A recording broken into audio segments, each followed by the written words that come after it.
I still remember the exact minute that call came in. October 14th, 2018, 11:47 p.m.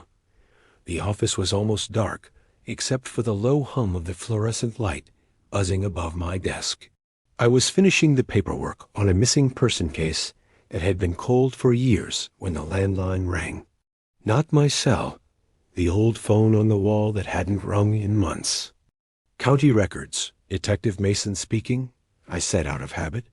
For 3 seconds, there was silence.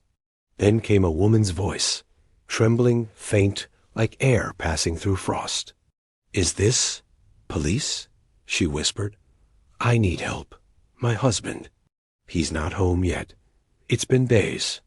Mom, what's your name?" I asked, reaching for my notebook. "Eleanor Vance," she replied. "From Hollow Creek Road, the old mill house." The name hit me like a gust of winter air. That property had been abandoned since 1992, condemned after a fire. No one lived there. No one could. "Mrs. Vance? Could you repeat that address?" But before I finished the sentence, the line went dead, not with a click, but with a weird static hum that made the walls vibrate faintly. I stood there for a full minute, phone still in hand, listening to that empty tone. When I traced the call later, the system showed no record of it. No incoming number. No signal route. Just a blank line from nowhere. At first, I thought it was some prank, or maybe a glitch in the outdated phone line. But 2 days later, the City Dispatch flagged a strange report. A local hiker claimed he'd seen light flickering inside the old Vance Mill. Said he heard a woman crying from one of the broken windows. I went there alone, against procedure. I told myself it was curiosity, but if I'm being honest, something in that woman's voice had gotten under my skin. The way she said his name. The way she sounded like someone halfway between this world and something else. The place looked worse than I remembered. The walls were eaten by ivy and mold, the chimney leaning like a drunk man in the night fog. When I pushed the door open, it didn't even creak. It just folded inward, like it had been waiting for someone to come back. Inside, the smell of damp wood and ash hung thick. My flashlight's beam caught newspaper clippings scattered across the floor. Yellow, brittle, some half-burnt. One headline caught my eye. "Local woman presumed dead after husband. Vanishes. Eleanor Vance." It was dated 1989. The photo showed her younger, smiling next to a tall man with a sharp jaw and soft eyes. Both standing before that very mill house. My breath fogged the air. Something shifted behind me, soft like footsteps. I turned, but the beam caught only slow-falling dust. Then, from the corner, a faint glow blinked, green, pulsing. I followed it, brushing past a collapsed beam until my light hit an old rotary phone fixed to the wall. The same kind of phone that had rung me 2 nights earlier, except this one had no wires. And yet, it was ringing. The sound was hollow, distant, like it came from deep inside the earth. I don't remember lifting the receiver, but suddenly it was in my hand.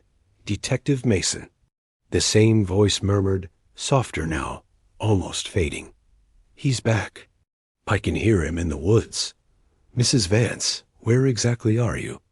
No answer. Only a crackling hum, and then, faint behind it, the sound of steps, slow and heavy, like someone walking through thick mud toward the house. That was the first time I felt it, that pulse through the air like the ground itself sighed. My flashlight flickered, the phone went dead again, and everything inside that house fell completely still. When I stepped outside, the fog had thickened so much I couldn't see my car 20 feet away. But what I did see, just barely through the mist, was the outline of a man standing at the tree line, still, watching me. I called out, but he didn't move. When I raised my light, the shape was gone. I don't believe in ghosts. At least, I didn't back then. But that night, driving home, I caught myself glancing at the rear view mirror every few seconds. half expecting to see someone sitting in the back seat. 2 mornings after the mill, I found a voicemail on my personal cell from a number that didn't exist when I tried to call it back. It wasn't even a full message, just a breath against the microphone, like someone leaning too close, unsure what to say. Then a single word, almost swallowed by static. Listen. I played it again before heading in. Same breath, same whisper, same command. Listen. At the precinct, I kept it to myself. There's only so many oddities you can share before your reputation starts to tilt. I buried myself in the records instead, pulling microfilm reels and old property logs, tracing the Vance name back through tax receipts and transfer deeds. The mill had changed hands a dozen times across a century, but the last legal owners were Arthur and Eleanor Vance, 1988 to 1989. After that, nothing. Not a sale. Not a foreclosure. Just an absence, like the paper trail took one step into fog and never came out. What bothered me was the newspaper clipping I saw on the floor. Eleanor presumed dead after her husband vanished. It reads like a paradox. If he vanished, why presume her dead? I copied the headline and found the full article in the archive. It claimed neighbors heard a scream one night and smelled smoke from the mill house.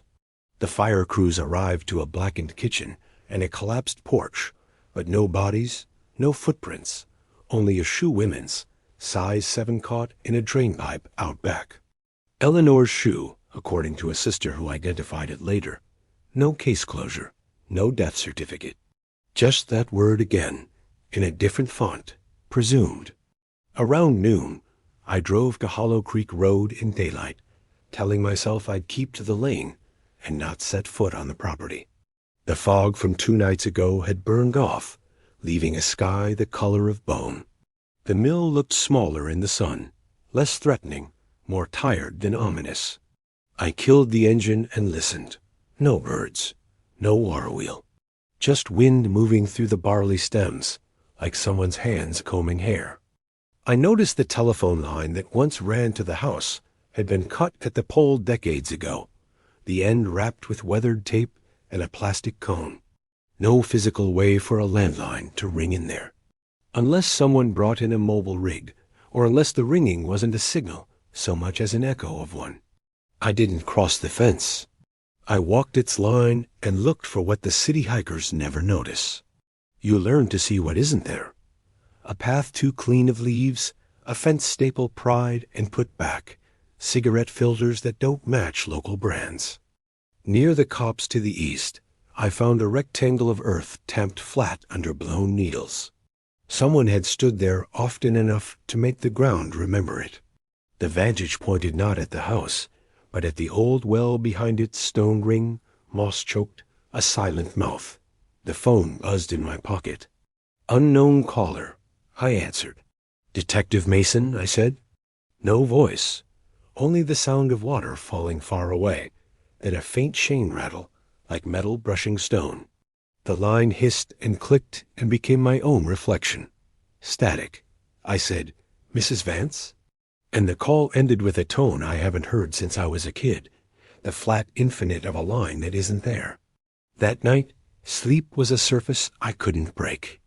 Every time the edge of it started to close over me, a flicker of green light came back, the glow on that unwired rotary dial, followed by the weightless pull in my stomach that only ever visits before a bad decision. I sat at the kitchen table and wrote a list of things I knew and things I only felt, 2 columns that refused to meet in the middle. By dawn, the page looked like a confession. The next day, I took proper steps. I filed a historical inquiry for the Vance case, requested the original evidence from county storage, and checked out a field recorder with a parabolic mic. If something was speaking from the mill grounds, even if it was just foxes or a creek undercutting rock, I wanted a clean capture. I also brought a simple tool, a hand-crank phone generator from a retired lineman I know, the kind used to test lines in the old days. If the house phone rang without wires, I wanted to see what happened when a current was introduced nearby, even a phantom one. Dusk put me back at Hollow Creek. I parked farther up and walked in with the recorder bag and a coil of thin rope. The idea of going in alone didn't feel smart, but bringing anyone else felt worse. Whatever this was had a way of making other people into loose ends, and I've got enough of those trailing already. At the threshold, I waited. The air inside was several degrees cooler, not the usual damp, but a cellar cold that sits low and up to the knees. I set the parabolic dish toward the well out back and let it roll. Tape hiss, then wind, then something softer, periodic. Not a voice, a pattern. 3 beats, a pause, 3 beats again. I took the dish off the well and pointed it at the kitchen. The same rhythm returned from inside the house, faint, out of phase, like an echo chasing its original. I followed the rhythm to the wall phone. It wasn't ringing. It was breathing. The green pulse in the dial was there, as if waiting for a cue. I clipped the test leads of a hand generator to nothing, just hung them in the air and cranked once, twice. The dial brightened, and in the corner of the kitchen, a burned patch of plaster flared and dimmed as if light were trapped behind it, pushing through soot. I put my ear to the receiver. Not static this time, not a whisper. A tone, low and steady, then a second tone above it, beating against the first until the two made a third tone in my head, a phantom note. It's a trick of sound interference, but something about it felt deliberate, tuned. I said, "Eleanor?" And the tone stopped like a hand lifted off piano keys. A man spoke. "You're late," he said, like we had an appointment we both remembered differently. "Who is this?" I asked. "You were supposed to be here then," he said. His voice had that stiff formality some men wear like a suit. "The night she called? Arthur?" It came out before I could weigh it. Silence stretched, a rope testing its own fibers. Then, "Name Stain," he said. "They fix you in place." A breath. "Is the dog with you?" "There's no dog." "There was," he said, almost tender.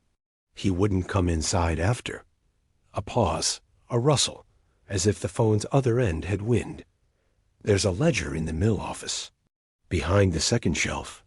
She wrote something in the back pages. She put it where I'd never look." The line flickered. The green dial dimmed. "Why are you telling me this?" I asked. "Because she asked," he said. "And because I'm tired."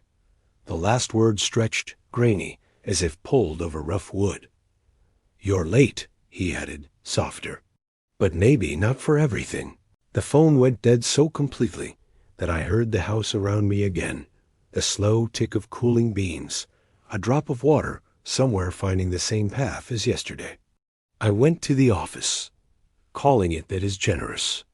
It was a side room with a warped desk and shelves buckled under ledger books that had swelled and split. "Second shelf," he said. I pulled volumes until the shelf lifted in my hands and the wall behind it yawned open, an old fuse box with cloth, wire in a cavity below it, boarded over, then pried loose sometime after the fire. Inside the cavity lay a narrow book, bound in canvas and tied with string. I untied it and saw, in a hand that grew shakier toward the end, entries like whispered prayers. June 3rd, he walks in the yard at night and speaks to no one. June 8th, the phone rings without a call. It rings for him, but he won't answer. June 11th, there is a sound in the well, like a spoon against a jar. June 12th, when I say his name, he looks through me as if I'm behind him. The last entry was smudged. June 14th, he brought the river indoors. I stood in that collapsed office, listening to the mill breathe, and understood a little of why the line had gone blank those years ago. Some stories don't end. They silt up layer by layer until the living stop digging. When I stepped outside with the ledger under my coat, night had settled without ceremony. From the tree line, that same spot of flattened needles waited like a held breath. A shape resolved there, as if cut from the dark a man's height, a man's stillness, but in the instant my eyes fixed on it, the shape undid itself into branches and absence. My heart moved in my chest like it wanted to be elsewhere. On impulse more than plan, I walked to the well. The stones sweated cold. I leaned and lowered the parabolic dish on its strap, angling the mic into the mouth. For a breathless moment, there was only the hush of my own blood. Then the mic fed back something barely a sound, the clink of metal on stone, followed by 3 beats, a pause, 3 beats again, from a depth my light couldn't hold. I cranked the generator once, twice. The well answered with a tone, not echo answer. "Eleanor," I said to the dark, "what did he bring indoors?" The answer didn't come from the well. It came from behind me, from the mouth of the house, where the unwired phone began to ring. Would you like part 3 next? Maintaining this blend of investigative detail, abandoned places atmosphere, and escalating paranormal realism? The phone rang from inside the house single strokes at first, polite as a doorbell, then closer together until each ring nudged the next, like waves crowding ashore. I let it ring 5 times. You learn a lot by how a thing insists. On the 6th, I picked up. "Detective Mason," I said, and my name sounded smaller in there than it did anywhere else. "Don't turn around," the woman whispered. Not breathy this time, steady. "He gets bold when people show their backs." "I'm listening," I said, and kept my eyes on the dark mouth of the well as the phone's cold weight pressed my ear. "He brought the river indoors," she said. "He said it would run quieter if it had walls." A pause, as if she was testing words for strength before stepping on them. "But the river doesn't change its mind because you give it a roof." "Eleanor," I said, because naming steadies the hands. "You wrote that in the ledger, June 14th. What did he build?" Another small pause. Then, "A pipe," she said, "from the creek cut to the millworks. He made a channel under the floor to feed the wheel when the drought came. He said it was only for a season. And then, it didn't stay water," she said. "Not entirely. It learned our rooms." The phone ticked, soft as a clock behind plaster. "At night, it moved like a person moving in darkness, though, feeling its way." A shiver slid down my spine, the way a drop finds the bone. "Where is it now?" "Under," she said. "Under and inside." A rustle, cloth on wood, as if she were shifting a receiver against her cheek that wasn't there. "You're late," she added, the phrase echoing from the man's voice. But in her mouth, it was a kindness, not a sentence. "He used to say the mill would work for us, even when we slept. But you can't ask a thing with teeth to work for you and expect it not to eat." Something changed in the air by the well pressure, a thumb on a bruise you forgot you had. I could feel the lack of space behind me, the way a room feels when someone else has entered it without sound. I didn't turn. "Eleanor," I said, keeping my voice low the way you talk to dogs you aren't sure will bite, "did you make a call the night of the fire?" "Yes," she said, but not to the number that answered. Static braided through her words like wind through wire. "What do you mean?" "I dialed the operator," she said, "but the line chose a different way. Sometimes it does that here. It takes your voice and carries it to where it thinks it belongs." The parabolic mic on its strap swung gently against the stones. A faint tap-tap-tap like a polite knock from below. I swallowed and asked what I should have asked first. "Eleanor, are you alive?" The phone did a strange thing then. It warmed metal to blood temperature, then cooled again, like a breath on a coin. "I'm in the part of the house that doesn't burn," she said. "He is in the part that doesn't sleep." The line thinned to a thread. I felt the absence behind me lean, just enough for the hairs at my nape to take notice. "Don't turn," she reminded, softer. "Tell me about the shoe in the drain," I said, because sharing an old fact sometimes breaks a new fear. "They found it. They said it was yours." "It was," she said. I threw it there. I wanted them to think I ran. A breath that might have been a laugh if the world were different. I wanted the river to have one less foot to chew. The phone clicked twice, the way old exchanges used to when a switchboard hand moved a cord. Her voice thinned, moved away. He hears the phone, she said. He hates that it remembers me. The line went dead. The air behind me uncoiled.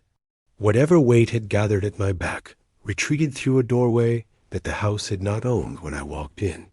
The well exhaled a damp breath. I turned then, slow, expecting the silhouette at the threshold, a man carved out of night. There was only the doorframe and the sagging ribbon of fog that had crept back over the yard like a careful thief. I hung up and let the receiver rest. The green in the dial pulsed once, like an eye closing. I told myself to leave. I almost did, but the ledger under my coat felt like a hand on my ribs, pushing me toward the office again. He'd said there was more in the back pages. Eleanor had hidden the book where he wouldn't look. People hide things for two reasons: to keep them safe or to make sure they're found by someone else. On the last leaf, a different ink. Not her tidy, listing script block letters, impatient, a man trying to be neat for once. If she is reading this, I am sorry. If anyone else is reading, get out. Under that, a rough diagram of the mill's footprint square, with the wheel on the west wall and the office on the north. A line sketched under the floorboards in a loose S, labeled Run. At the S's middle, a small circle. Valve. I looked around the office.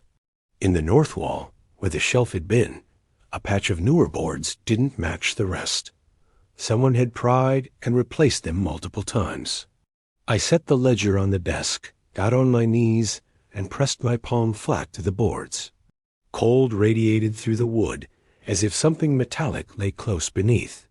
I worked the edge with my pocket knife until the board lifted. Underneath, a crawl space not tall enough for a man, just a crawl fitted with old pipe, cloth-wrapped, sweating slow as a living thing. The valve was there, a wheel of iron fixed to a stem, lime-furred and stubborn. A smell rose up that wasn't rot and wasn't rust. Mineral, copper on the tongue, river-mouth smell. I told myself I was only checking. I wrapped my fingers around the wheel and tried it. It moved an eighth of a turn, hard, then loosened with a sigh that sounded too much like relief. The house answered. The low note I'd heard in the phone came back, fuller, as if the walls had been waiting for a cue to sing. It vibrated the floorboards through my paws. In the well, something shifted its weight. I stopped. I turned the valve back that eighth, and the note softened, held like a chord waiting for its third. Outside, the night had gone from ordinary dark to the kind that seems to keep a ledger of the living. I put the board back and stood, and that's when I saw it. A wet line across the office floor that wasn't there before, slender, the width of a finger run through dust. It led from the gap toward the hallway, then turned, then paused, as if the thing that made it were listening. Maybe it was only groundwater finding a new seam. Maybe. I followed it to the hall, where it split like a thought one branch toward the kitchen, one toward the front door. The air had that taste again, iron and coin. I went for the door. If I stayed another minute, I'd try that valve again, and nothing in me thought that was wise. On the threshold, I felt the floor tremble, not a quake, not quite. More the way a bridge hums under the weight of a truck that hasn't yet appeared. I stepped into the yard. Fog clothed the trees to the waist. The flattened needle place by the copse looked recently disturbed, its tamping fresher. Someone had been there tonight, or had never left. The phone rang once more behind me, a single strike. I didn't answer. Some bells are for the living. Some are for the house to hear itself. At the car, I looked back. No figure at the trees. No green in the window. Just the shape of a place that had learned to pretend it's sleep. Driving home, I kept the ledger on the passenger seat. my right hand resting on it at red lights like a father steadying a child who finds the ride rough. At a stop on Fairmont, my phone buzzed. Unknown caller. I let it go to voicemail. At my kitchen table, with the lights on and the sink dripping the way it always has, I pressed play. A man's voice, formal, remote. Name Stain, he said. But there's another way to keep a thing from fixing you. Don't let it know the hour. Then a softer voice, threading his Eleanor, or the idea of her. Tell him not to set the valve at 3s. It listens then. It decides. The message ended with water knocking in a pipe that wasn't mine.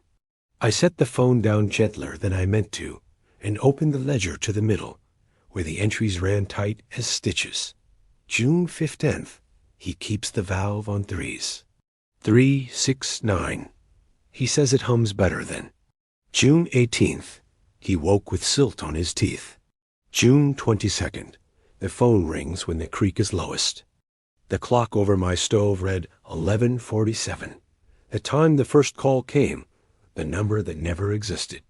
I waited, listening to the soft city night, and told myself that tomorrow I'd bring this to a judge, to a historian, to someone with a wider name for what was happening. At 11:48, the pipes in my building sighed. At 11:49, something like a ring sounded not my phone. Not any phone, just a tone at the edge of hearing that made my apartment walls feel one nail short. At 11:50, the light over my sink flickered once, as if a wire under a river had thought of me for a moment, and then moved on. The night after the message, the apartment felt wrong by degrees you only notice when you stop moving. The refrigerator hummed half a tone off from usual. The radiator clicked impatient 3s, and the kitchen tap wept on a rhythm that should have meant nothing, and yet threaded itself through my nerves like fishing line. I killed the water, and the room seemed to keep dripping without it, as if the building had learned my habits and decided to perform them back to me. Sleep took me like a witness, not a participant. In the thin space where thoughts skim, I stood again by the mill well. Only this time the stones had been polished by hands, each rock slick, each scene sealed with a resin the color of old teeth. A phone rang below the capstone, not above it, and when I leaned, the darkness returned my breath, as if the well were shallower than it looked and wearing my mouth like a mask. I woke at 3:03 to the kind of silence you hear once in a home, and never forget, the whole building listening to something outside itself. By morning, the ledger had acquired weight it hadn't owned the night before. It felt heavier, because now it was a decision. I set coffee to gurgle and paged back to the early entries, trying to hear the tone of a life before the river learned the rooms. May 27th. Arthur says water respects work. I say water respects gravity. We laugh, but not together. May 31st. The creek is thin as ribbon. He stares at it like it owes him. That's how people write when they're still choosing each other. Around mid-June, the voice tightens. The lines get shorter, less room for air. I traced the S-shaped run she'd drawn and tried to imagine the floor with its throat open, the pipe carrying a wilderness we pretend we've tamed. I don't know why it's easier to pity people on paper. Maybe because they can't pity you back. The sensible play was to hand this to the county, cite safety, salvage, liability, any respectable flag. But the call at 11:47 hadn't gone to dispatch. It had found me in the narrow corridor, where and when make a box. If a thing chooses you, sometimes the most sensible act is to follow it long enough to learn the size of your refusal. I packed the field recorder, fresh batteries, a small pry bar, a flashlight I trusted, and a coil of mason's twine. On the way out, I turned the kitchen tap on for a second out of habit, then turned it off again, and put the ledger in the backpack like a priest sliding a book into a case. Hollow Creek Road in daylight wears a different face, but it's the same skull. The fog lifted at noon in sheets, exposing the mill the way old photos fade edges first, then the middle where the faces are. A truck I didn't recognize sat up the lane, a decade past new and the color of dirt. No one in it. A thermos on the hood, still beaded. The flattened needle place looked freshly tended, as if someone had tamped it with care, ceremonial, the way a man will fold a flag he hates because the folding isn't about him. County, I called, because sometimes you tell the dark what you are and hope it decides to respect the job, if not the man. No answer, only the sound of my boots finding small voices in dead leaves. I didn't go straight in. I skirted the house to the west, where the wheel had hung, long gone, its axle like a fossil rib in the wall. The channel below the wheel brick, moss-stitched still, held a dark seam of damp. If he'd brought the creek inside, this is where it would have kissed the building. 20 feet beyond, the ground fell away to the ditch. The seasonal creek shrunk into a trickle that winked in and out of root shadow. A pipe mouth sat half buried, where ditch met culvert, iron ring peeking like a blind eye. I brushed aside cress and found the edge of a grate with a bolt through it and a square nut that time had chewed almost smooth. The pry bar gave me 2 inches and a barked knuckle. The grate moved a fraction, enough for water noise to thicken, enough for a smell to climb metal, and a sweetness that wasn't rot and wasn't flour, the sweetness of water that has been asked to do more than cool a throat. I let it be. If this place taught one lesson, it was that the river answers when called, but not always with words. Inside, the air kept to its habit cellar cold to the knees, dry above, as if the place held water low, the way a man holds breath when someone else is talking. I went to the office first, set the recorder on the desk, with the mic toward the gap in the boards, and let it run. In the kitchen, I studied the patch of plaster that had glowed under the generator's tees. It was coal dull now, unremarkable if you had never watched a wall remember light. The phone on the wall had no wire. It looked like a moored thing, boat out of water, hull beneath it we can't see. I didn't touch it.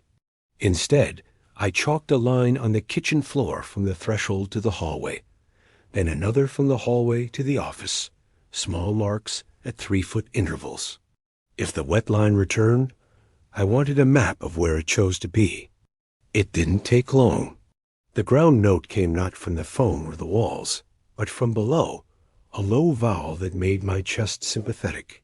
The chalk near the threshold darkened at a seam I hadn't noticed, as if the floor were testing how often I checked my own marks. A minute passed. Then a slender wetness wrote itself across the chalk toward the hall, stopped at the line as if reading it, and then slid to the office route rather than over the kitchen path. I backed into the office and crouched by the boards. The valve waited like a dare. I did what a man does when he wants to look like he isn't about to be stupid. I took notes first. Time, ambient noise, barometric pressure from the app on my phone that never quite feels honest in old buildings. Then I set the recorder's second mic down near the gap, so whatever the first heard might answer the second. I put my fingers on the valve, cold like coin in snow. I turned it 1/4 counterclockwise, not 3 clicks, not anything divisible by 3, just a farmer's quarter, the kind you do with your shoulders. The house issued a tone in complaint or relief, I couldn't tell which, and the wet line in the hall resumed, but slower, as if tasting. From the kitchen, the phone rang once. I stood, left the board open, and walked to it. The green in the dial wasn't lit. The receiver felt like a bone they'd polished for the museum. I lifted it and put it to my ear. Breath. Not human at first.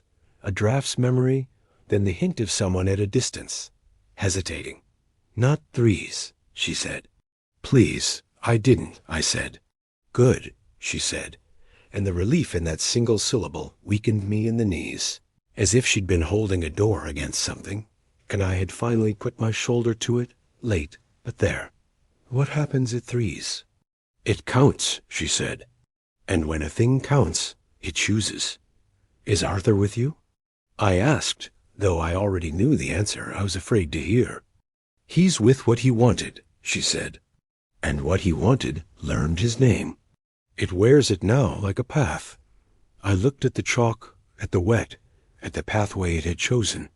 He asked me to find the ledger, I said. He told me where. That's not him asking, she said soft. That's the house, in his voice. A pause. It learns the best parts of us so it can use them. My mouth had gone sand-dry. You called me, I said, because I needed to anchor to a fact that felt like mine. You asked for help. I did, she said, but not all at once. I asked piece by piece. It has to be carried that way, or it eats the carrier. The line thinned, then steadied. Please listen carefully now. There's a room you haven't used. The cellar? I asked. A false cellar, she said. The one he made when he thought he could make the river polite. Her voice dropped. Go slow. When you feel the floor breathe, stop. If you keep walking, it will learn the weight of you. The call ended like a candle pinched. No click, no toned silence with skin on it. I found the false cellar because old men tell you where they would have cheated, and old houses agree. In the hall, a runner of boards near the base of the stairs had nail heads newer than their neighbors. I worked them up and slid a panel aside to reveal not a pit, but a long throat ride, bricked, with a drop of about 5 feet into a tunnel you couldn't stand in unless you'd been born stooped. The air down there wasn't air so much as held breath, the kind you feel more than use. I lowered myself with my elbows and slid until my boots found the clay. The flashlight made a tight envelope in front of me, brick to the left, brick to the right, pipe above like a spine. The floor was tamped dirt, dry at first, then damp enough to cool the soles through rubber. Every 20 feet or so, the pipe had a junction small valves for flushing or bleeding, all corroded to statue. Go slow. When you feel the floor breathe, stop. I don't know that I felt the floor breathe so much as I felt myself breathed by it, the way the space took the shape of me, and then suggested that my shape was less fixed than I liked to believe. I stopped when my pulse forgot a beat and started again somewhere else. The light found a scrawl on the brick chalk, almost gone. Nitrogen monoxide thirds. Someone had written it for someone who would not listen. Ahead, the tunnel sloped slightly. The damp rose to wet, a skin shine on the dirt. I thought of flood maps, of how water remembers old roads that people pave over and still votes for them in spring. I set the recorder down, aimed up tunnel, and knocked on the brick once with the pry bar, the way you might knock on a friend's door if you were early and full of doubt. The answer came not as echo, but as artifact, the low tone from the house, carried here, tightened by the walls, and then above it a thinner sound, a filament whine like a wire drawn too far. The two made the third in my head again, not harmony, not dissonance decision. Eleanor, I said to the dark, because I didn't trust distance to keep a voice from hearing me. If I turn the valve, does it let you out or let it in? The third tone swelled, and the floor shifted in a way that dirt doesn't when it's only dirt. A small rise lifted under my palm and then laid flat again, polite as a man stepping out of your path with a smile that apologizes too late. I backed out then, hands on brick, elbows grinding mortar, jacket tearing somewhere. I'd promised myself I'd keep it whole. Once in the hall above, I slid the panels shut and replaced the boards and put my back to the wall and breathed like a person again. The chalk line at my feet had a wet fingerprint in it now, a small oval like the pressing of a thumb from a hand that had learned to be water. The office recorder's meter winked steady. I stopped it and rewound 30 seconds and listened. The tunnel's tones came through faint but clear enough, and under them, for 3 beats only, the brush of a word that might have been my name, or might have been the well's mouth deciding how to say it. I packed the gear and the ledger and left the house with the sense that leaving was allowed today, but might not be tomorrow. By the truck-up lane, a man stood drinking from the thermos, as if he'd always been there, the way some men appear as part of a landscape rather than in it. He wore a canvas coat polished to a shine by use, and his beard had the gray of a fence left one winter too long. "You county?" he asked. "Sometimes," I said. "You?" "Lines," he said, wiping his mouth with the back of his hand. "Or used to be. Phone man. My boy said you were poking around in wires that don't exist." "Your boy has a talent for metaphor," I said. He chuckled once, no amusement in it. "No, he's literal. He saw you take a receiver off the hook in a room where there ain't a wire older than the ivy." He held out a palm-sized device, a single ear cup with a clip lead old-school line test set. "You know how to listen to a dry pair?" "Enough to get in trouble," I said, and took it. "Trouble's the only thing a place like this offers if you carry it the right way," he said. He glanced past me, toward the wheel wall. "My dad tested this road's loops when they still had operators with hair nets. Storms used to change the routes back then. You'd dial your aunt and get a man in a bar 2 towns over. People thought it was funny until they said something they couldn't put back." He nodded at the mill. "This place never routed right, even when the lines were new. Some poles don't like the song." "What song?" I asked. He looked at me like I should have learned it at birth. "The hum," he said. "Every loop's got one. You hold a set to a dead line, and you can hear the shape of the ground runs through. Rock gives one tone, clay gives another, swamp gives a third you don't want to build in." He tapped the test set. "This'll tell you if the house is talking when she thinks she's quiet. Why bring it to me?" I asked. "Because my boy watches," he said, not apologizing for it. "And because you're doing the thing no one does after the first bad night." He put the thermos on the hood like men put hats indoors. "You came back." He didn't offer a name, and I didn't ask. Some names stain, some evaporate. We shook hands not as introduction, but as acknowledgement of risk, of the road that keeps you from admitting you've already chosen it.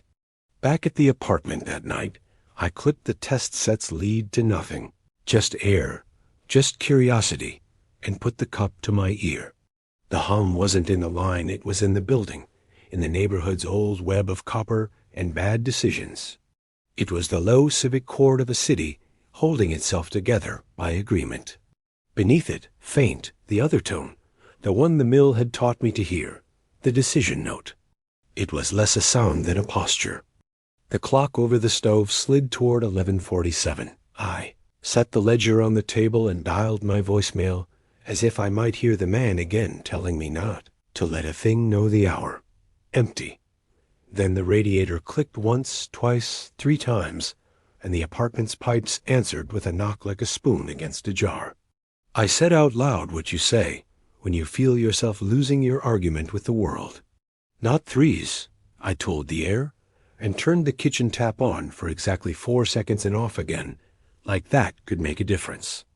The phone didn't ring. The building breathed. And somewhere in that breath, a choice was made that hadn't been made the night before. The choice that got made in my building that night didn't announce itself with light or voices. It announced with compliance pipes that stopped knocking when I stood under them, a radiator that held its breath when I passed, a kitchen tap that turned itself a polite hair tighter after my hand left it. Cities make their own weather in small ways. Sometimes a home learns the shape of your day and rearranges itself to help, or to keep you busy. I set the ledger on the counter and bent over it like it was a child I'd disappointed. The entries around late June thinned to half thoughts, then to fragments. June 24th, he keeps the hours. June 25th, not 3s. Not 3s, not 3s. June 28th, when the water stops, the phone wants. No dates after that. The canvas back cover had a pressmark oval, as if the book had lain against a circular thing for years. I traced it with a thumb and felt the smallest ridge, a buried coin of pressure. The phone man's test set lay by the bread box. I clipped the lead to nothing and pressed the earpiece to the bone in front of my left ear. the way old-timers taught me when wind was loud. The city hum carried the weight of boilers, elevators, the long vowel of traffic. Under it, buried like a stem under dirt, a thinner tone that held steady until I moved my head toward the sink, at which point it rose a hair, as if the building were singing through copper and the kitchen knew more verses than the bedroom. The hour slid like a chair.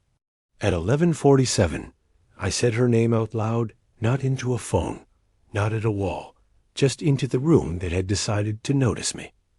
Eleanor. The fridge relay clicked. The apartment emptied itself of motor sound. For 3 seconds it was only me and breath. Then a small vibration settled in the cabinet under the sink, the kind drawers get when neighbors slam a door 3 floors down. It built with the patience of a man counting to 9 by 3s. I opened the cabinet and put my hand on the cold pipe. Something like a phone line's ghost ran beneath my palm. Not electricity, not heat, just intention. I leaned in and spoke to the metal. "If this is you," I said, "I'm listening." The pipe napped once, not a rattle, not an old building complaint. A single deliberate tap, followed by a hiss that might have been air or might have been the idea of water in a dry throat. The fridge motor came back to disguise the moment. I shut the cabinet. Some rules were forming, whether or not I wanted to say them out loud. Not 3s. Not the names of things that don't sleep. Don't let it count your steps. Don't teach it your hour. Rules don't bring comfort. They bring work. They tell you how much of your day you'll need to spend remembering them. In the morning, I drove hardware to Hollow Creek. A hacksaw, a handful of new square nuts, a graphite lock lubricant, a tube of plumber's grease, lengths of rubber gasket. It felt foolish to bring living world tools to a house that learned. But the only thing worse than foolish is helpless. The man with the thermos wasn't there. The tamped place by the cops held a new impression, as if a heavy box had rested there, and been lifted and carried in. The mill itself had the look of a mouth after a long conversation, corners drooped, jaw set. In daylight, the false cellar panel was easier to find. I slid into the throat and breathed shallow through my mouth until the smell stopped, being a thing outside of me and became a thing I carried. The pipe above me had 3 junctions within the first 40 feet. At the second, a bleed valve had seized in the open position long ago, its wheel fixed at a crooked angle like a hand that had been broken and never set. Mineral bloom crusted its stem. I cleaned it with a wire brush until the metal remembered smoothness, then eased the wheel a hair toward closed. The tunnel's tone, so faint as to be faith-based, changed key. A little lower, less evaluative. More carrying. I didn't take the wheel to any of the neat positions. No thirds, no halves. I swung the arc like a compass and stopped in a place my head approved of before my habit could count. The floor under my knees softened a fraction, then steadied in a way that made me think of animals deciding you are not a threat only because they are busy elsewhere. At the office, I set the recorder running. At the kitchen, I chalked again, fresh lines where yesterday's had been blurred by decisions I could only witness. The phone on the wall had changed in no visible way, but the way my hand did or did not want to touch it had. "Mrs. Vance," I said to the empty room, "you said piece by piece. What's next?" No ring. The house answered with absence, which in some places is a usual kind of reply. I turned to leave the kitchen and found a thing you don't want to find in an empty property. A wet handprint at hip height on the doorframe, sliding down into 4 long streaks, and a thumb that broke away. Not paint, not mud. A stain like the trace a river leaves when it reaches out and then decides it doesn't like the terms. There are 2 honest reactions to that. One is to get out. The other is to become very careful. I picked the second for reasons that would sound strong and noble if put on paper, and more like stubbornness if spoken. In the office, I opened the ledger to the entries with dates and laid it beside a fresh notepad. I copied the last 5 intact lines to keep my mind's hands busy, June 22nd. The phone rings when the creek is lowest. June 24th. He keeps the hours. June 25th. Not threes. Not threes. Not threes. June 28th. When the water stops, the phone once. June 30th. He stands where the needles are flat. That last line was new to me, in meaning if not in ink. I'd seen the 10th place by the trees. I underlined stands and wished it were sits. People stand when they're waiting to be chosen. The recorder in the office clicked a level higher. A sound teased its mic soft, intermittent, like a chain touching stone, not because a person moved it, but because water thought of it. I crossed the hall. In the office doorway, the ground note rose a quarter step, a musician tuning a room by walking through it. The desk smelled like old ink and something that lived a season beyond ink. I sat, a thing I had not planned to do there. The chair had memory of a man's weight and accepted mine as if agreement had been negotiated before I arrived. Beneath the desk, at shin height, a line of damp grew where brick met wood. It did not advance, it declared. "I saw your truck," I said out loud, though no truck had belonged to the Vances, and the thing that watched from the trees would not have owned one. On the lane yesterday, something in the wall heated a degree as if relieved. The unwired phone rang once. I lifted it with less ceremony than the first week deserved and put bone to ear. "Don't make me say please every time," Eleanor said. He liked that. "You have my attention," I said. "You'll have it until I do harm by giving it." A pause, a consideration. "Then stop the bleed," she said. "Not at the valve you found. At the one before the pipe turns south."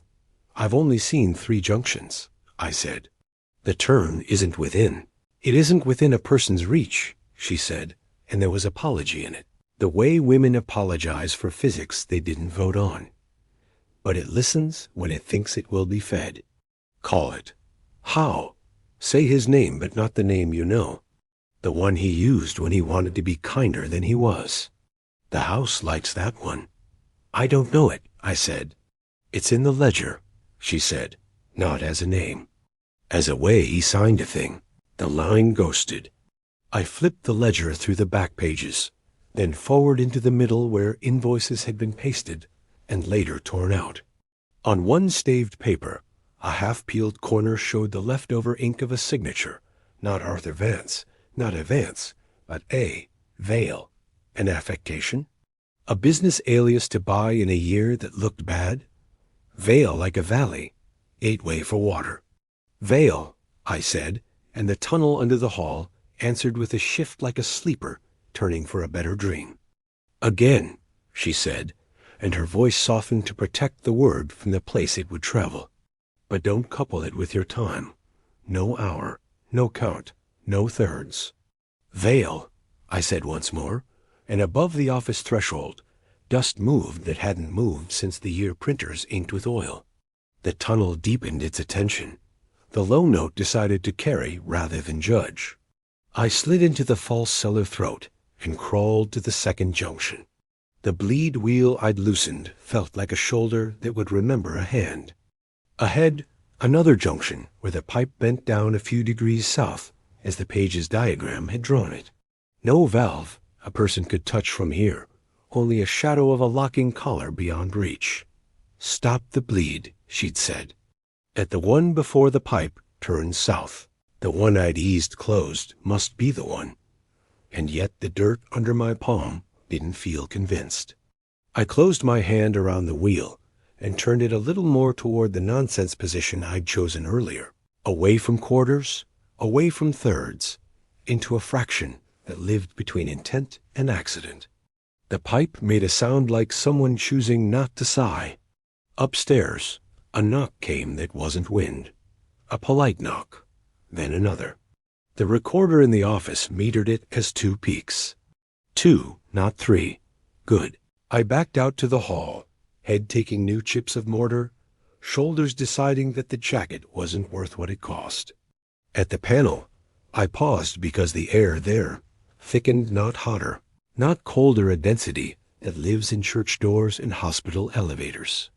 I slid the wood in place and replaced nails with thumbs, and thought of names and stains and the ways we keep things from fixing us. At the front door, somebody stood framed by day like a cutout in an old photograph. He wore the kind of uniform people assemble from catalogs when a job doesn't provide one navy shirt, stitched name that could have been anyone's, a clipboard his credential. "You the owner?" he asked. The voice was young. The face not. The eyes had the sheen of an animal who has learned where the food is and who puts it there. "No," I said. "County. Permit issue," he said, lifting the clipboard a fraction. The page on it was blank. He didn't look at it. "What's the permit?" I asked. "To let it back in the pipes," he said, like he'd practiced lines on a mirror and was trying to find the version that wouldn't spook the buyer. He looked over my shoulder into the house. "It's waiting." The hallway behind me didn't move. Movement isn't always how waiting shows itself. "Who sent you?" I asked. He smiled with only his teeth. "It doesn't use names," he said. "It uses jobs." He nodded at my pocket where the test sear piece bulged. "You hear it better than most. Who taught you to talk like that?" I said. "The river," he said, not losing the smile. "You can learn a lot if you let it count you." "Not threes," I said. His smile faltered, a corner dropping like a tug on a bad stitch. The fog behind him shifted to remind me where everything returns. "You don't want to close what he opened," he said, voice going flatter now, the sales patter retreating. "The house has been thirsty too long. It gets angry when it eats only dust." "Thirst isn't hunger," I said. "They don't share a plate." His eyes did a quick thing, a subtracting. "You'll come back tonight," he said, as if reciting from a page he expected me to recognize. "You'll set it to threes because you'll want it to answer." "It always answers then?" "And if I don't come?" I asked. He looked almost sorry. "Then it'll come to you," he said. "It's learning your rooms." He stepped back without turning, a trick of confidence or of agreement, and the fog took him at the shins, and then at the waist, and then he was only a sound of boots on wet grass, and then not that. I shut the door. I put both palms on it, then took them off, because leaving prints here felt like signing something. The chalk line on the kitchen threshold had dried to powder where it had been wet. A faint curve cut it as if a finger had been drawn through for the pleasure of it. Back at the office, I played the recorder's last 2 minutes, the knocks, polite. Under them, the tunnel's better tea. And then a whisper that might have been a woman through plaster, or might have been the pipe teaching itself consonants. "Don't let him make you ask. Questions are counts. Rules multiply. You carry them like stones in pockets, and try to keep walking as if your gait hasn't changed." At home that evening, the building met me at the door, like a dog that's been taught not to jump and can't help its heart. The radiator kept its silence. The tap didn't tighten itself after I tightened it. The test set spoke the city's vowel, and only occasionally the other. I set the ledger down and didn't touch it for an hour, the way you sit with a friend who doesn't want to talk so much as share the fact of staying. At 11:44, my phone lit with a number that had no numerals, just dashes, as if someone had tried to write down a breath. I let it ring once and stop. At 11:46, the cabinet under the sink thrummed the way a string does when it hears its note played in the next room. At 11:47, nothing happened, which was presence of a sort. At 11:48, the building across the alley blinked its stairwell light, and then blinked it again to tell itself a story about timers.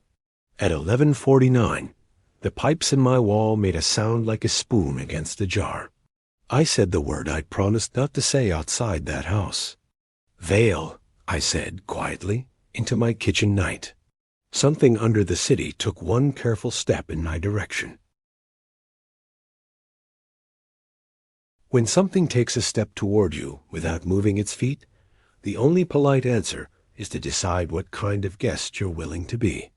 I slept with the lights off, and the window cracked, and my boots by the bed, like a man expecting rain indoors. The city hummed its long vowel, and under it, a thinner patience learned the shape of my place.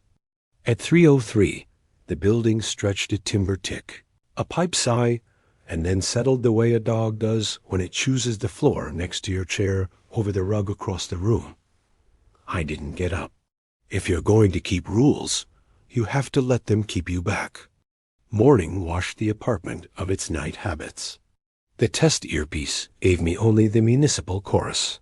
The ledger sat with its back covers oval, pressed into my countertop, a quiet insistence. I traced the mark again and thought of coins pressed under paper to take their likeness. The house had pressed something into this book for years. Maybe the book had pressed something back. At Hollow Creek, the lane wore tire ruts that hadn't been there yesterday. The truck with the thermos was gone. A new set of boot prints crossed the tamped needles at a diagonal and stopped where standing becomes waiting. The mill itself looked like it had chosen to lean a degree further into its own shadow. I didn't go in right away. I walked to the ditch where the culvert mouth blinked its iron eyelid. The grate I'd worried loose still held, but the water at its lip had thickened, the way water does not when left alone. It was an oil, not silt. It was the density of a thing that has had names spoken to it. I said none. Inside, the chalk lines I'd laid were scuffed in two places, neat arcs where a wet finger might have traced and then lifted. The phone on the wall waited like a ritual instrument you are not supposed to touch unless your hands are clean and your intention is steady. Neither were true. Both would have to do. "Eleanor," I said to the room. The phone rang once. I lifted it. Metal to bone, the same temperature it had been last time. Houses keep their habits. "You shouldn't have said it in your kitchen," she murmured. "No accusation, just a map drawn after the fact?" "I know," I said. "He sent a person to the door. Or something that wore a person well. The house sends jobs," she said. "It has so many of ours to pick from.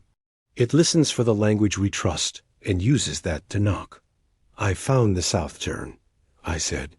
I took the bleed toward, closed without the count. The tone changed. "It'll change again," she said. "It learns the shape of what you fear and what you think is safe. It will be kind the day before it asks a price." "What price?" I asked. "A third," she said. "Not of money, of ours. Of you." Then softer, as if the phone's mouth were a neighbor. "Don't let it keep 3 of anything." "Then I need to starve it," I said. "Or feed it differently." Silence scraped along the line, a soft friction. "You need to unname what he named," she said. "Turn the place he made back into a place." "How?"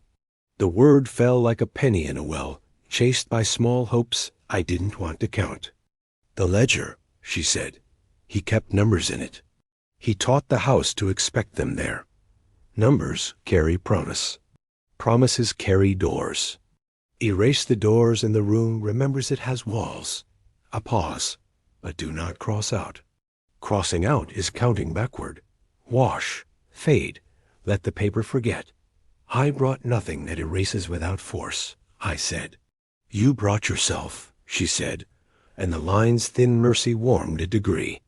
"Breathe on the page. Read the water out loud over it. Hold it near the place he opened, not touching.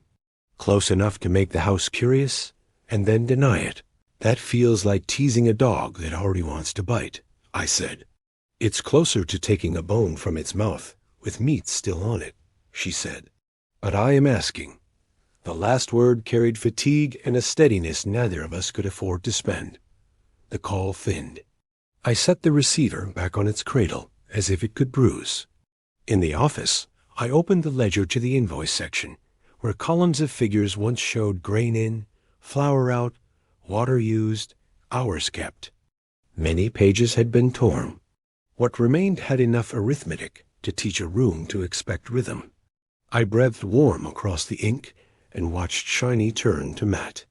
I uncapped my canteen, dribbled water into a saucer, and read it out loud like a Baptist with no congregation. June, I said, and then didn't say the day.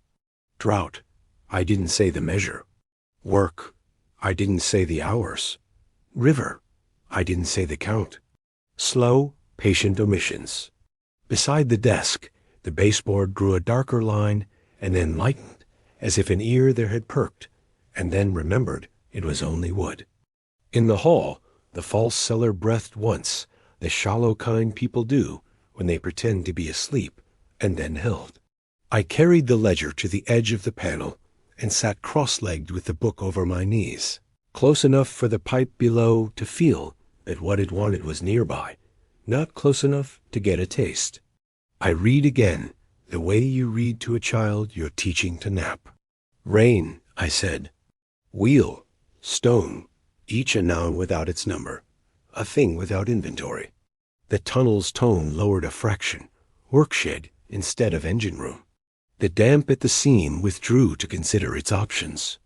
Behind me, the wall phone clicked its dial once no ring, just a mechanical acknowledgement.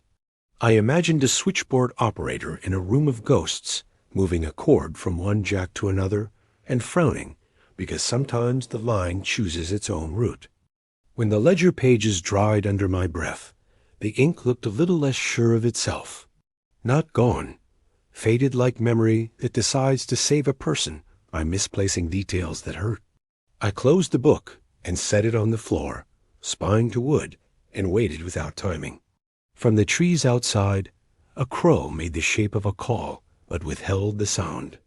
On the lane, a vehicle idled as if to remind me the living still deliver packages and read meters and ask for signatures. Inside, the house made no case for itself. The office recorder blinked long green, no spike. I slid the panel. The tunnel air had changed fewer edges, more damp, but a clean damp, like river stone, not like rot. I lowered into the throat until my shoulders pinched and aimed the flashlight down slope. Tiny eddies in the film on the dirt flowed the way drafts sometimes take dust knocked toward me. Past the second junction, at a bend my arm could not reach, something in the collar had turned a fraction on its own. Or else it had always been that way, and my fear had made it new. Veil, I said once to see if the tunnel would stiffen. It did not. The pipe kept its new key. A worker's hum, not a judge's. I backed out, slid the panel closed, and stood into a kitchen that felt marginally more like a room and less like a throat.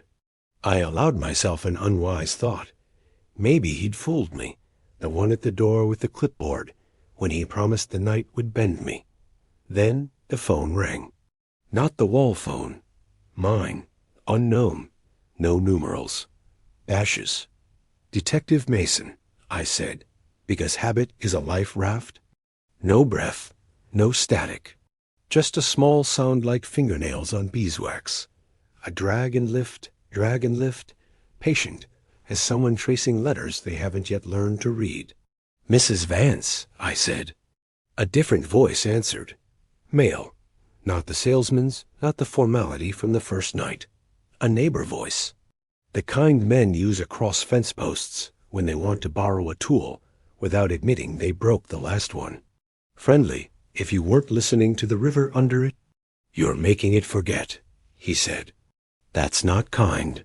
Kindness did the damage here, I said. Kindness to a tool that wanted to be a mouth. He chuckled in a way designed to lower shoulders. She always drew men who enjoyed their metaphors, he said. Writers, preachers, detectives. You came last night as a permit man, I said. Today you're something else. I'm working through the options, he said. You don't have many. I have more. I took one of yours, I said. I denied the house account. A pause, patient as someone flipping a ledger to the right page. I liked the threes, he said, and there was a hollow tenderness in it that made my hand tighten around the phone. They made the rooms sing together. You are not the rooms, I said. You are the mistake the rooms learned. Name's Stain, he said, softer now. almost coaxing. Don't fix me. Let me carry. What do you carry? I asked, because sometimes the only defense is to let a thing say what it hopes you'll agree with. Weight, he said. Thirst. Hours. The pieces people put down when they think they're alone. Then, the smile returning. Bring me the book. We'll leave the ledger where it belongs. On my side, I'll keep the counts for both of us. You can sleep again. She can stop ringing. She asked me to make it forget, I said. She asks, he said, uninterested. She asked me once too, and then again, and then not at all, because asking is counting, and she learned not to feed me. The voice went distant a breath, like someone turning to look at a sound on the stairs. There's a thing people don't say about choices, he added. Sometimes you make them for so long that the choice becomes you. Then no one thanks you for it, because they can't separate your face from the door you kept closed. The line cooled in my hand. He waited for me to be the one to count to 3 and fill the silence. I didn't. I set the phone down without ending the call and listened to the room. The hum under the floor steadied, neither beckoning nor warning. The chalk line at the threshold held its powder shape. I picked up the ledger. If a book can be reluctant, this one was. Not to be carried books like travel, to be put where it could be taken. In the office, I laid it on the desk. The recorder winked the slow pulse of air in a room that wants to be fewer places than it is. I opened the book to the torn pages and slid one fingernail under the scab of a glued scrap. It peeled with the sound of someone sucking their teeth. Underneath, faint, the ghost of an entry someone had erased badly years ago, emerged June 30th and a word half saved. Val then, a smear and then a note in a different hand. Eleanor's smaller, no thirds. On the far wall, the glow spot under soot that had flared with the hand crank last week warmed a shade without light. I felt it on the side of my face the way you feel sun through thick glass. Hungry rooms don't always want mouths. Sometimes they want eyes. Eleanor, I said, to the desk, to the pipe, to my breath. If I take this out of the house, will it follow, or will it starve? The wall phone didn't ring. The tunnel didn't sing. The apartment in my mind, 3 miles away, answered with the memory of a thrumming cabinet under a sink. He'd said, it'll come to you. It's learning your rooms. The right move then was the one that made neither place a feeder. Don't bring the ledger home. Don't leave it here like a plate on a table. Somewhere between the mill and my building, there had to be a place that was only itself. On the way out, I passed the standing space under the trees and stopped because the needles there or a fresh signature. 2 heel marks and a turn, like someone had stood long and then decided to face the house without stepping closer. On impulse, I stepped into the heels and turned the same way, aligning my body to the decision someone else had made years ago. The mill changed key a fraction, the way halls do when a window opens far away. I drove to the county archive on Fairmont and signed a ledger into evidence with a receipt that said, found on County Property Historical Review. Paper has power that houses recognize. A stamped date can be a door. The clerk, a woman who has been the conscience of that room for 3 decades, looked at the canvas and the wear and the way I held it and lowered her voice. You bringing me a problem or a solution? Both, I said. She slid the book into a gray box the way nurses slide hands into sleeves. I'll put it, she said, where things go that need to be harder to find when you want them and easy when you need them. Then, with the precision of a surgeon, you look like you've had some of the same night I've had, detective. Eat something warm. Back at the mill at dusk, the house met me with a quiet it hadn't used with me before. The chalk lines still held. The false cellar panel waited without breath behind it. The phone on the wall shone its dead dial like a moon behind smoke. I stood in the kitchen and realized the room was returning to being a room. Not harmless, not forgiving, simply less of a throat. Outside, The fog threaded the copse and the ditch, and draped the culvert mouth with a scarf of cool. From the well, a murmur rose, not river, not wind. Human syllables spoken from a long way, like a voice calling your name over water after a storm has taken the dock. I walked to the well and leaned until my ribs pressed the stone. "Eleanor," I said. "Don't be late," she said, faint but clear. "For what?" I asked. "The last ring," she said. "It's the only one that counts if you answer it." "When?" She didn't say a time. She said a place. "Where he set the valve," she said. "Under it, where the collar meets the turn, where the bricks listen more than the pipe." A pause. A truth offered without bargain. "You won't be able to bring a light that far and make it stay." "How will I see?" I asked. "You won't," she said, and the well's mouth cooled my cheek like a hand. "You'll have to remember." Back at the door, the clipboard man waited without a clipboard. Same shirt, same neat name stitched where a name didn't want to be. He didn't step forward. He never does unless you invite him. "You returned the book," he said, as if a neighbor admired your lawn and wanted to borrow your mower next Saturday. "I returned it to people," I said. He nodded as if budgeting. "That makes tonight complicated," he said, "but not impossible." "I changed the run," I said. "I took away your count." He smiled with that awful fatherly patience men put on when they think you'll grow out of yourself. "There are other ways to count," he said. "Footsteps, heartbeats, days without sleep. You made one choice when you could have made three. That's still a kind of third."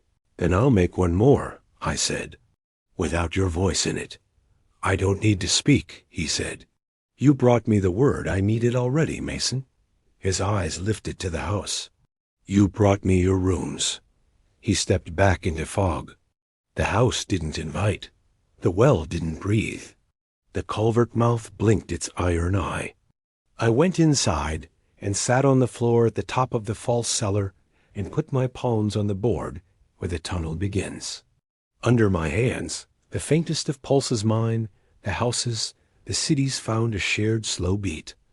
Not three, an honest four. The kind a body trusts when it settles into a chair. It knows. I didn't open the panel. Not then. The night stretched into itself, like a man leaning to hear a secret told 2 rooms away. When my phone vibrated, it did it without screen light, without ring. A ghost of a call, present only as a tick against my thigh. The tone rising under the boards wasn't the worker's hum or the judge's drone. It had the hinge sound of something discovering it could move and liking what that meant. The air in the kitchen shortened, as if the room had gently taken in its stomach. I put my palm to the false cellar panel and felt a slow pulse find my hand and ask if we meant to continue. "Alone," she'd said. "Not even your shadow." I should have left then and waited for daylight and a polite office with climate control and a conference table. Daylight makes liars of houses like this, and tables like those make heroes of men like me for a few hours. But daylight wouldn't follow me under the valve, and the conference table had never heard a tone like this, or learned a name it didn't want to keep. I took the flashlight anyway, knowing it wouldn't stay. I took a coil of twine and tied one end to the leg of the office desk and the other to my belt loop, knowing the house could choose to forget knots, and the floor could choose to teach a rope to count. I took nothing that clicked in threes, nothing that marked seconds, nothing with a battery bigger than a thumb. I took, if I'm honest, my stubbornness, because sometimes that's the only thing that keeps your bones from doing what a room wants. The false cellar throat held the same cool. The brick below had the same old breath. I slid down and let my knees do the remembering. The flashlight made its small envelope until it didn't. After 30 feet, it dimmed the way a voice does when the person speaking realizes the room belongs to someone else. By the second junction, the light had the color of a bad promise. Past it, it faltered, then steadied out of embarrassment, and went to a dignified dark. So I remembered the way she said, "Stone left, stone right, pipe above, dirt underneath." The pipe seam is a high note under the low one. The third valve's wheel has a burr that kisses your knuckle if you brush it. The collar at the southward bend smells like iron and mornings. The way back tastes less like salt than the way forward. The tunnel makes a man into a map of small certainties. I kept my left hand on brick and my right on the dirt, because you cannot be lifted if you're already holding on with two kinds of touch. When the floor began to breathe, not as before, polite and shallow, but with the deep ease of something that has chosen a pace, I stopped, because that was the rule I'd learned at a woman's expense, and didn't intend to unlearn at mine. "Eleanor," I said into the breath. "I'm listening." Her voice didn't come from a phone or a wall. It came as an understood word carried under the pipe, the way water carries gossip farther than people intend. "You're almost there," she said. "Do not ask it anything. Asking is counting." "I won't," I said, and took one more crawl's worth of distance until my left hand found the slight swell where brick repairs make a seam. Under the pipe, the collar turned south like a thought sliding out of place. I put my palm up and felt the lowest point of the bend, where drips would gather if water had been water and nothing else. It was dry. It was waiting. Above me, the faintest clink of chain against stone, the sound I'd heard in the well and again, later in my building's bones when the river thought of me. It had found a way to be present without being seen, the way debts find a man in an empty town. I didn't touch the collar then. Touching is agreement. I took the twine slack from my belt and pressed it into the seam between brick and pipe, not to tie anything, not to measure, just to give the room a small, useless thing to consider while I did what I came to do. Distraction is a kindness when it saves a life. The house waited. The tone under the tone grew, a sub-audible pressure at the jaw hinge. A listener would have called it silence. A man on his knees would have called it choice. I set my palm on the south bend and flattened my hand the way you do on a dog's head when you wanted to. Remember the first command it ever learned. Not force, presence. I didn't move. I didn't count. I breathed a steady 4, the only rhythm my body could keep without thinking of clocks, and I held that hinge like I was willing an apology into metal. It moved. Not a wheel turn, not a lever swing. It softened first, as if it had been braced for an argument, and realized the words I brought didn't need winning. Then it yielded a fraction of its set, the way doors behave when a house warms after winter. I kept my hand where it was, and thought dull thoughts on purpose bread, corduroy, the smell of my father's aftershave, and truck cab vinyl things that do not teach a room to be hungry.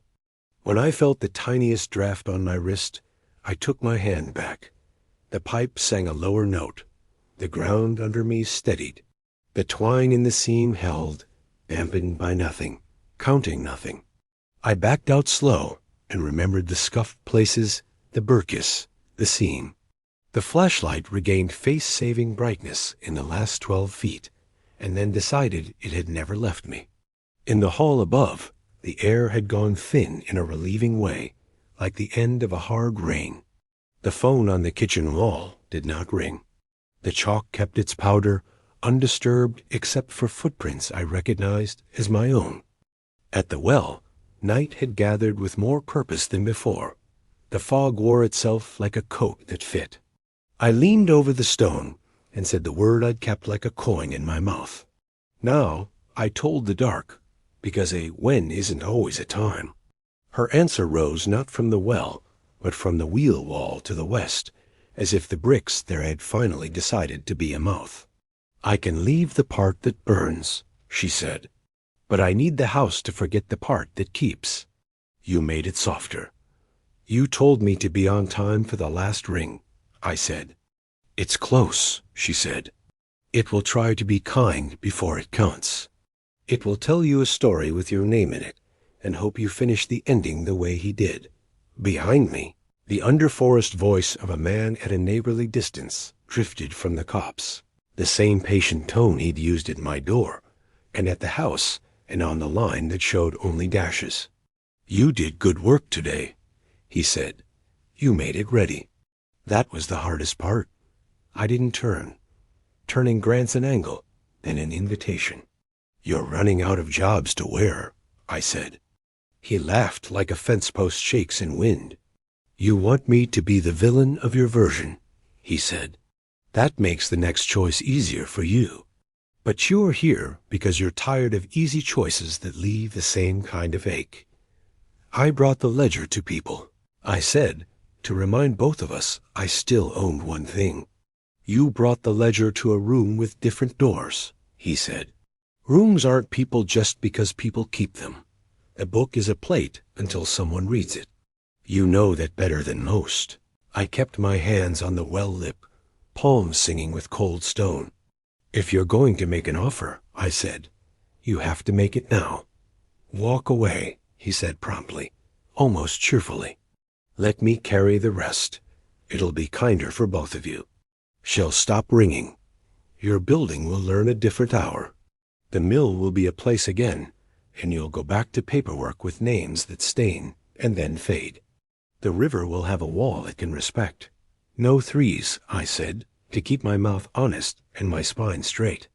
He sighed with a father's invented disappointment. "You think I love the numbers," he said. "I love the part where they gather into something that holds. The moment weight becomes shape." He loved that too. He named it so hard it stuck. "He called himself Vale," I said. "You know that word better than anyone." "That wasn't a sin," he said. "That was a wish. Men name themselves for the shape they want to be. Sometimes the ground agrees. Sometimes it teaches them the rest. A small wind or the house's memory of it threaded the yard. The culvert mouth blinked its iron ring with dew. A tamped needle spot or no new heel marks. Not every night needs a witness."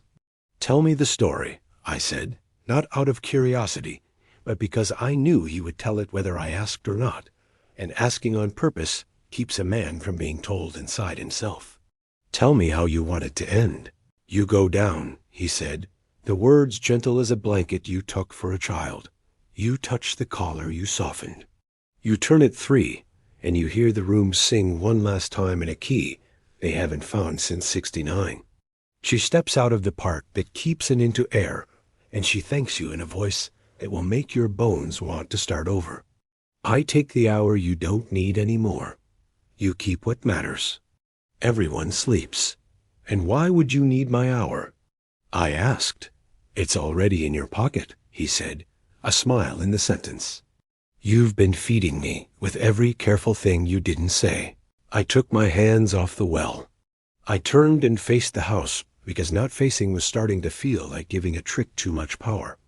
The kitchen window held only the kitchen. The phone on the wall was a phone on a wall. The office through the hall was a room sun-struck for decades and a little ashamed to be seen at night. "I won't set it to 3s, I said. "You don't have to," he said, step sound easing along the copse. "You only have to be late. The last ring will name itself without you, and then it won't need your hand. Then I'll be early," I said. He laughed softly. "There are no early or late when the count is inside you." In the kitchen, the false cellar panel breathed once. A single polite knock sounded from the hall. Not a trio. Not a pair. One. The phone rang. Not my phone. Not the walls. The house not a device in it. The ring sounded from the space under the valve, up the throat, through the boards. It was the sound of a bell struck underwater in a lake you loved as a boy and a woman, calling a man to table after a day he hadn't earned, and the click of a switchboard cord when the operator has found that sometimes the only route is the wrong one. "Don't be late," she'd said. I slid the panel and went down alone, leaving my shadow on the kitchen floor like a jacket I'd return for if the weather changed. The twine shook once on the office leg, then stilled as if the desk had decided to be a tree again. The light died where it died last time, and the pipe sang where it sang this afternoon. And Nkono, floor chose me as the shape it would carry tonight. At the south turn, I put my palm to the hinge and felt the bell in the bend ringing a note I recognized from a year with a sound that had not been kind to me. The collar had a decision of its own now, one I had invited by touching it without count. It wanted to fall into thirds because gravity likes neatness, and men often teach the world their math. I pressed my hand against it, the way you press once on a wound, to stop the first bright part of the blood. I thought dull thoughts. I kept the numberless 4. The house told a story in the low register. The pipe harmonized out of stubbornness. The brick only listened. I waited, not for 3, for the part after 3 that men forget to stand in. In that part, something resettled. A weight withdrew where it had considered entering. A pressure loosened at my jaw and behind my eyes. I took my hand away and did not whisper a name. I crawled back into the kitchen that had fewer jobs and more corners. On the well, someone exhaled, and it sounded like relief the way floorboards sometimes sound like music after a party. "Eleanor," I said. "Don't let it thank you," she answered, quick, urgent. "It's counting when it thanks."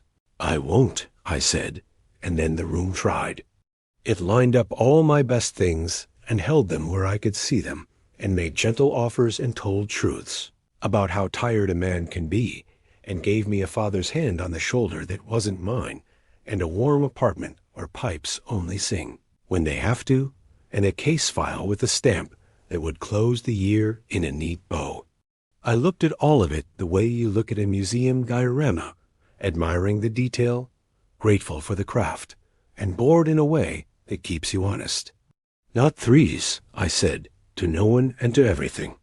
The house closed its mouth and returned to being a place where air moves because doors do. On the lane, a vehicle idled and waited, and then decided its hour was elsewhere. The tamped place by the copse kept its shape as a memory and not a demand. The culvert mouth blinked. The fog adjusted its coat.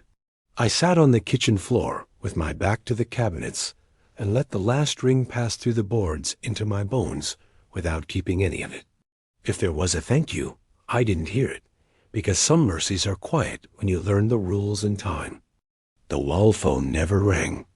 The receiver waited, and for once I let it.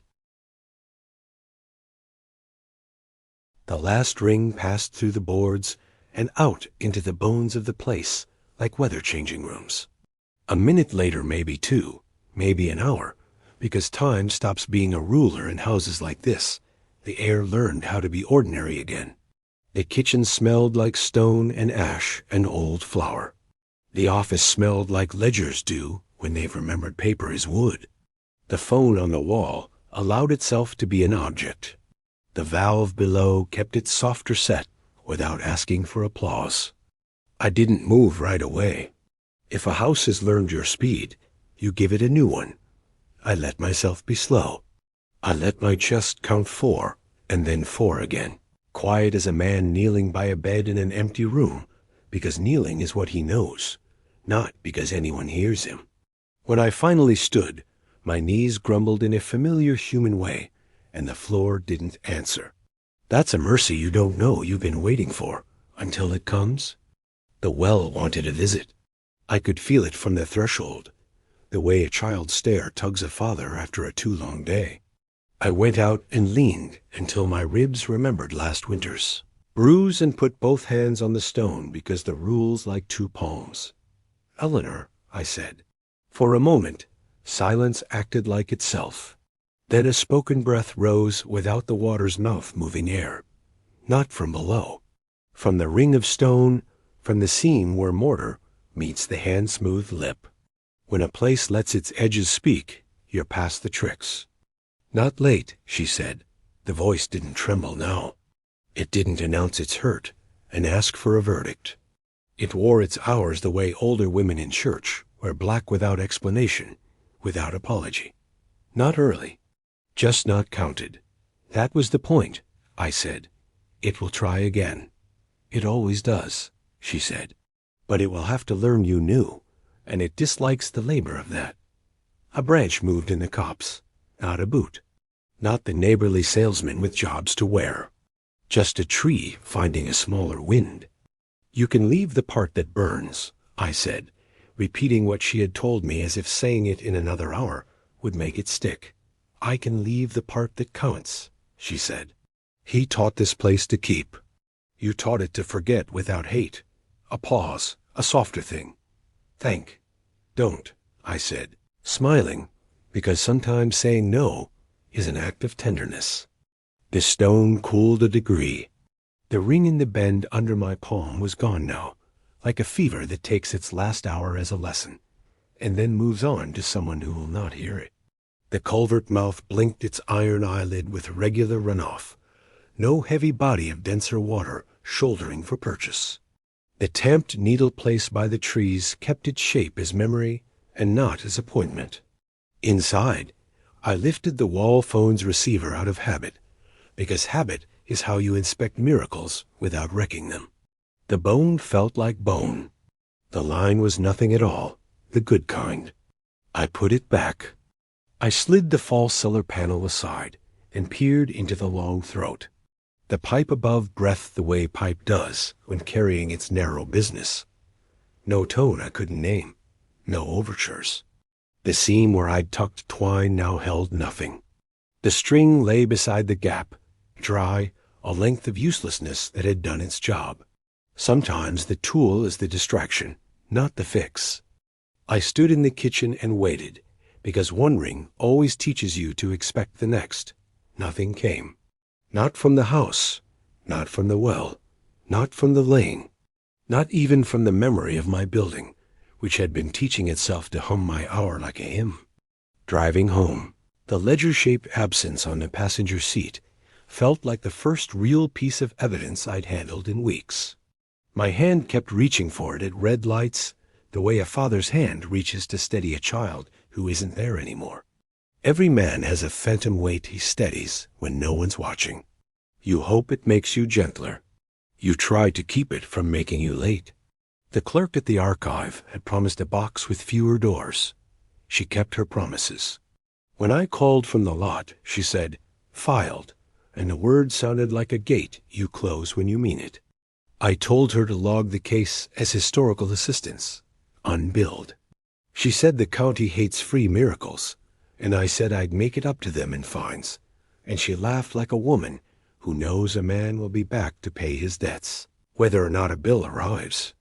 At my apartment door, the building met me as if we were correcting a small misunderstanding. The radiator ticked the way a radiator does when heat is a municipal mood. The tap turned and turned off without opinion.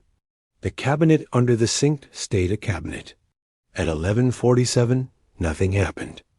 At 11:48, a motorcycle 2 blocks over decided its rider was young tonight. At 11:49, a baby in the unit below remembered its hunger and announced the fact to a world with ears. These are the sorts of rings a man can answer if he's the one meant to. Mine had been elsewhere this week, and that was a mercy too. I poured water over coffee grounds and listened to the kitchen become a kitchen, the way a person becomes a person again after years of being someone's job. I didn't say her name. I didn't say his alias. I didn't say mine. Names sting. They also save. The difference is not poetry. It's use. 2 days passed in the soft weather of ordinary work, reports, revisions, a shopkeeper who wanted a patrol car to park where it would be seen, because seeing keeps different crimes than sirens do. A mother who needed a man with a badge to carry a box out to her trunk, because her boy used to do that, and now a badge had to perform the hour a son had kept. A dog who wouldn't come when called until the officer who'd fed him once remembered to whistle instead of say the name the owner had shouted when angry. On the third day, a postcard slid under my office door. No stamp. No address. The picture on the front showed a mill in a different county with a wheel that still turned and tourists in shorts, pretending to be picnickers from a simpler year. On the back, 3 words in a hand with 2 lives in it, no thirds. E. The dash was a line between rooms. The E was only almost a name. I smiled the way a man smiles when he recognizes someone else's rule and loves them for keeping it. I drove out once more, because you don't let a story end you. You go to where it ended and see if it held. Hollow Creek Road wore the same ruts. The culvert mouth blinked with clean water. The tamped needle place had softened at the edges, surrendering its geometry to wind and deer. The mill leaned, because leaning is what it knows, but the air to the knees didn't hold cellar cold anymore. It held June like a county keeps its seasons. Inside, I made no chalk lines. I didn't open the panel. I didn't lift the phone. I stood and watched dust find its path in the shaft of afternoon through the office window, and understood the small truth every abandoned place teaches if you let it. Emptiness is not the same as hunger. Some rooms have simply finished their work. When I left, I locked nothing. You can't lock a house like this. It will only teach your key a lesson. At the lane's mouth, a man in a canvas coat nodded once from the cab of an old truck and lifted a thermos without smiling. I lifted 2 fingers from the wheel. Some agreements don't need new words. At home that night, the building stretched and settled and kept its appointed noises in a range humans invented and machines forgave. At 11:47, a train far off dragged its sorrow past the dark edge of the city, and someone in an upstairs unit laughed too hard at a show they'd seen 3 times. The kind of ring that belongs to living. The following week, a woman at dispatch sent a memo to my inbox. Unsolved line anomaly resolved. No further tickets. Under that, a note not for the file. Phones can be strange near old places. Sometimes it's geology. Sometimes it's grief. She had put a small smiley face next to grief as if to take the teeth out of it. It didn't work. Grief keeps its own set. On a Sunday, I drove nowhere and walked my neighborhood and nodded at people who want. Nods more than conversation, and sat on a bench by a fountain city planners installed to make us remember we like water. I let the spray get on my shoes and didn't check the time, and when someone's toddler threw a cup into the basin, his mother apologized to everyone with eyes, and a man I didn't know fished the cup out, because that's what a city does when it's working small gifts that cost and are given anyway. That night, I plugged my landline back in. 2 weeks earlier, I'd been the kind of man who announces he doesn't believe in ghosts. Now, I'm the kind who knows a line can carry more than a voice and still trusts it, the way a bridge can hold a truck and still sing under the weight. I sat at the kitchen table with the window cracked and my boots by the door, because some habits are honest about the weather inside a man. The phone didn't ring. The wall didn't either. I dialed a number anyway, not to test anything or tempt anything, just to listen to the hum. That long civic vowel that says we're connected by copper and agreement, and we should be careful with both. On the 4th tone, a recorded voice introduced itself like a stranger at a church potluck and asked me to leave a message. I hung up before it could count 3. The case file sits in a drawer with a note that says historical assistance rendered. No closure, no bodies, no court. No map they'll print and post to keep teenagers from daring each other. Some work gets a stamp, some gets a story. Some gets the quiet. This one got a voice that knew how to stop before it said thank you. Late this fall, when fog starts wearing the low fields again, and the barley combs itself in the wind like hair readying for company, someone will walk Hollow Creek Road and tell their own version. They'll stop by the needle-flattened place, it's more memory now than geometry, and think someone is standing there. Maybe someone will be, maybe not.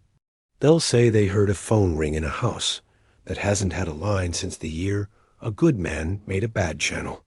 They'll go home and turn their kitchen tap carefully, and it will answer in the language houses speak when they've remembered their jobs. If they ask whether any of it is solved, Tell them what matters is this: the last call found the right hour to be nothing at all. And sometimes that is how the living pick up.